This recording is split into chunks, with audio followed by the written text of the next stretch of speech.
Netflix estrenó el día 20 de marzo del 2020 una de las mejores películas del año, pues su trama nos hace divagar en el cómo las personas que constituyen una sociedad se destruyen unas a otras. Claro, es una idea que ya hemos visto en otras películas, sin embargo, en este caso ofrece una alegoría interesante.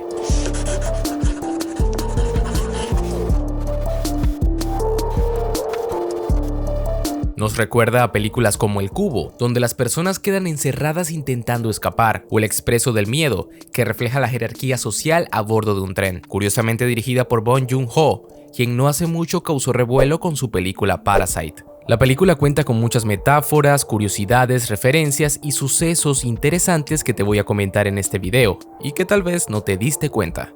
Así que sin más dilación, 10 cosas que no viste en el hoyo. Empecemos. Me he basado en entrevistas que le han hecho al director de la película, Galder Gaztelu Urrutia, quien obviamente cuenta con la verdadera visión y lo que se quería proyectar en la cinta. Todo esto con el fin de intentar dilucidar su idea. Número 1. Representación y época del hoyo. Durante la película nos encontramos con el comportamiento del egoísmo e individualismo. Preocuparse solo por nuestro bienestar sin importar el de los demás. Dentro del hoyo no hay reglas que perturben las acciones de los reclusos. Cada quien es libre de hacer lo que quiera, salvo el hecho de que no te puedas quedar con la comida del banquete. Pero sí te puedes quedar con carne humana. Thomas Hobbes, un filósofo inglés, decía que el hombre es malo por naturaleza, egoísta y antisocial, impulsados por un perpetuo e incansable deseo de poder que cesa solo con la muerte. Al no haber leyes en el hoyo, sale a relucir un comportamiento que algunos llaman naturaleza humana, supervivencia. Por este motivo, nos preguntamos si el ser humano nace bueno y luego se hace malo, o hay algo de maldad en nosotros. Así pues, el hoyo es en realidad un mundo sin leyes ni normas, donde convergen personas de diferentes etnias, franceses, italianos, asiáticos, blancos, negros, discapacitados, con síndrome de Down, con cáncer, racistas, ateos, religiosos. Todos están incluidos aquí dentro para que veamos que nadie se escapa de este sistema y al final terminen adaptándose a él con tal de permanecer vivos. Es una reflexión sobre el mal reparto de la riqueza en el mundo y por desgracia es un tema que estaba de actualidad hace 200 años. Lo sigue ahora y al paso que vamos lo estará dentro de otros 200 años. En la película queremos poner al espectador ante los límites de su propia solidaridad. En cuanto a la época donde se desarrolla la película, muchos se preguntan en qué fecha transcurre, cuál es la tecnología del centro vertical de autogestión o cómo funciona el ascensor. Estas preguntas, a pesar de ser interesantes, se enfocan en lo concreto de la película, cuando es todo lo contrario. La película es abstracta, es surrealista, pudiendo así hacernos reflexionar con toda libertad las metáforas que aparecen. Y esa libertad parece que fue utilizada con tecnología futurista. En cuanto a este tema, el director de la película menciona algo interesante. Nunca se muestra el mundo exterior, ni se dice dónde ni en qué fecha transcurre la acción. Lo hemos evitado precisamente para que el espectador se haga todo tipo de preguntas y juegue con nosotros en el universo que le planteamos. Es la típica película que podría culminar con una secuencia final que muestre, no sé, que estamos en Marte dentro de 500 años. Pero bueno, si alguien busca una idea al respecto en cuanto a lo visto en la película, la tecnología utilizada indica ser futurista, a pesar de que los reclusos demuestren lo contrario al traer objetos banales y comunes como linternas, libros, katanas o piscinas, teniendo más sentido que la película sea de nuestra época, pero adaptada a un centro de reclusión futurista. Por mi parte, me quedo con que la película es atemporal. El tiempo en el que transcurre y la tecnología no tienen mucha relevancia. Número 2. Goreng y Don Quijote. Tal vez los lectores de Don Quijote pudieron encontrar una similitud con nuestro protagonista Goreng. Sin embargo, para los que no han leído esta novela, permítanme y les explico. Don Quijote de la Mancha, escrito por el español Miguel de Cervantes Saavedra, narra la historia de un hidalgo pobre llamado Alonso Quijano, que, de tanto leer novelas de caballería, acaba enloqueciendo y creyendo ser un caballero andante, nombrándose a sí mismo Don Quijote de la Mancha. Entre muchos de sus objetivos está el ayudar a los pobres y desfavorecidos. Don Quijote nombra a Sancho Panza, un empleado suyo, su escudero, y juntos viven muchas aventuras. Tras ser vencido por el caballero de la Blanca Luna, se retira a su hogar, donde tras adquirir de nuevo la cordura, fallece. Tanto como la pérdida de cordura y las alucinaciones que tiene Goren como Don Quijote en la historia, como el hecho de que Goren, a medida que transcurre la película se va pareciendo a Don Quijote físicamente, hacen que veamos la cinta con una perspectiva muy interesante. La muerte de Alonso Quijano en la novela expresa que este personaje estaba arrepentido por los errores cometidos en su pasado. Aún así, una parte de él se sentía serena,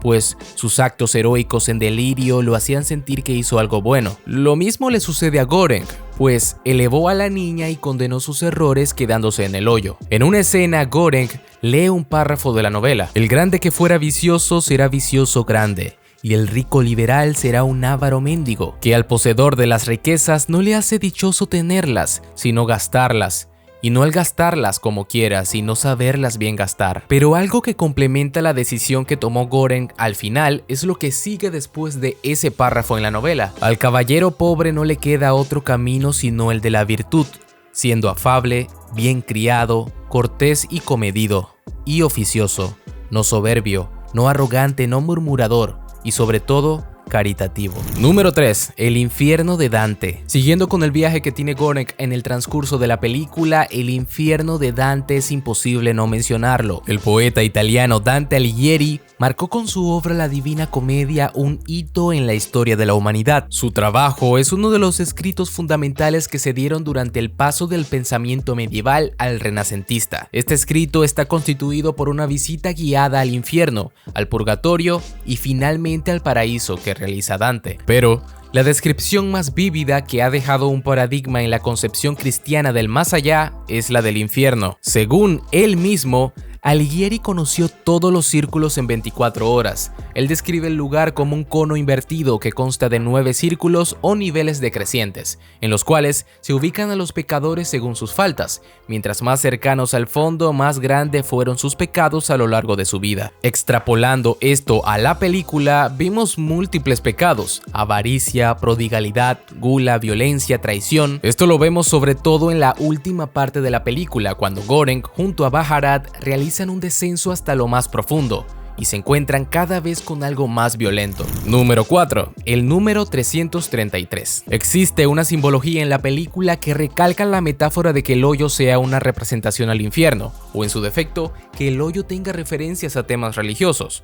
puesto que Goreng estuvo en el nivel 33 y luego en el 333. Este último hace que al multiplicarlo por las personas por nivel, o sea 2, dé como resultado 666, habitualmente relacionado con el diablo, y así insinuando el hecho de que esta última parte es el infierno. Notamos ese contraste porque cuando vemos escenas en la cocina, todo es muy blanco y armonioso, en este caso siendo el cielo. Este infierno quizá no tenga que ver tanto con los reclusos que habitan en él, ya que encontramos a una niña, sino lo que representa el nivel, es decir, lo peor de lo peor, donde nunca se había imaginado que llegaría comida. 333, El despertar del animal, es un álbum de Forceps, un grupo de música mexicano. En una entrevista, uno de ellos comenta que el 333 es el número del medio bestia, y agrega que todos somos medio bestias. Número 5. El significado de obvio. Sin duda alguna el mejor personaje fue Trimagasi, pues su interpretación fue muy buena. Ahora no puedo sacarme de la mente el obvio, y es que esta palabra fue colocada intencionalmente en la película. La palabra obvio tiene como misión mostrarnos que Goren se convierte en Trimagasi, heredando su conocimiento, forma de ser y con ello las coletillas. La transición de Goren con Trimagasi es muy notable, puesto que también comienza a entenderlo, adoptando frases como hablar me agota. Isn't it obvious?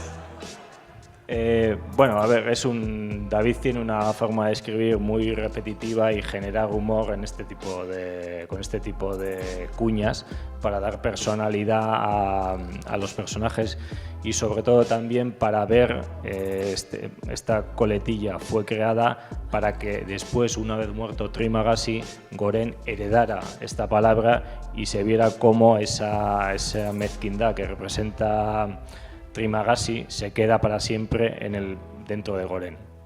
Número 6. Ideologías políticas. Si bien es cierto, la película se siente más encaminada a representar el lado oscuro del capitalismo, sin embargo, no critican solo a este, sino a otras como el comunismo o socialismo. Göring intenta buscar un sistema para que todos puedan comer, pero este sistema no es muy fácil de encontrar. Como vemos en la película, el problema del comunismo es que para que funcione hay que cargarse a la mitad del personal. Los Homo sapiens somos por definición egoístas y miedosos. No hay nada peor que cuando una persona con miedo coge el poder, porque se convierte en un hijo de los seres humanos. Somos una especie bastante miserable y muy peligrosa. Ojito con nosotros. Número 7. Los nombres de los personajes. Otra cosa interesante que tiene la película son los nombres de los personajes. Que cabe destacar, estos nombres son asignados por la administración y no son los nombres reales.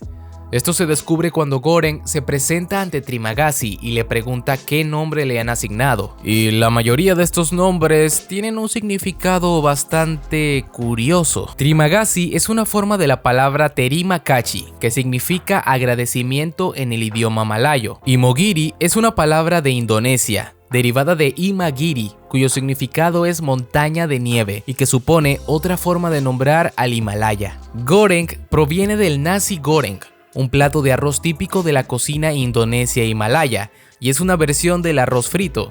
También se refiere al lenguaje de una comunidad de aborígenes australianos Noongar. Baharat es una palabra que se utiliza para denominar a una mezcla de especias usadas en la cocina turca, griega y de Medio Oriente. El nombre de Brank Bank, el hombre de la silla de ruedas, proviene de una palabra javanesa que se usa para denominar a la cebolla de color rojo. Número 8. Sacrificios para interpretar a Göring. Como les comentaba anteriormente, a medida que avanza la película, Göring se va pareciendo a Don Quijote.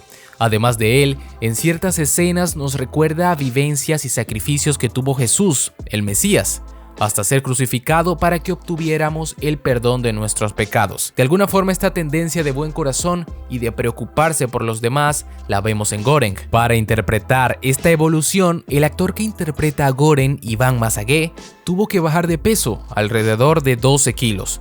Esto trajo consigo que lo pasara muy mal en las grabaciones, pero le ayudó a interpretar mejor el papel de Göring. Número 9. Los guionistas de la película. Entre muchos de los objetos que trajeron los reclusos, el de la piscina fue bastante inesperado.